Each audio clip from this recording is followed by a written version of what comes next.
قبر کا عذاب کیوں ہوتا ہے؟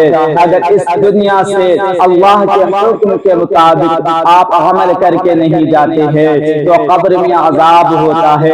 اللہ اس کے رسول صلی اللہ علیہ وسلم کے فرمان کے مطابق آپ اس دنیا سے زندگی کو گزار کر نہیں جاتے ہیں تو قبر میں عذاب ہوتا ہے۔ آپ نمازوں کی پابندی نہیں کرتے ہیں تو قبر میں عذاب ہوتا ہے۔ آپ اپنے ہاتھوں سے اپنے پڑوسیوں کو ستاتے ہیں تو قبر میں عذاب ہوتا ہے۔ آپ اپنی آنکھوں سے گندی چیز کو دیکھتے ہیں تو قبر میں عذاب ہوتا ہے۔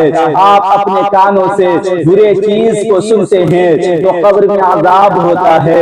آپ اپنی زبان سے برے الفاظ کا استعمال کرتے ہیں تو قبر میں عذاب ہوتا ہے۔ آپ اپنے پاؤں سے گناہوں کے اڈوں کو آباد کر کے جاتے ہیں تو قبر میں عذاب ہوتا ہے۔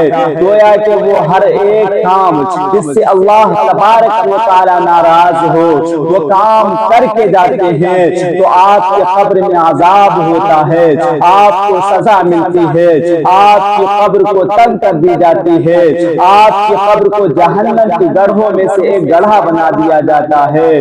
عزیزان محترم، آج ہمارے پاس وقت ہے، آج ہمارے پاس ٹائم ہے، اللہ کو ناراض نہیں بلکہ اللہ کو راضی کر کے جائے، اللہ اس کے رسول صلی اللہ علیہ وسلم کے فرمان کے مطابق اپنی زندگی کو گزار کر جائے، اپنی زندگی کو بسر کر کے جائے۔ اللہ تبارک و تعالی آپ کو قبر میں عذاب نہیں بلکہ رحمت نازل فرمائے۔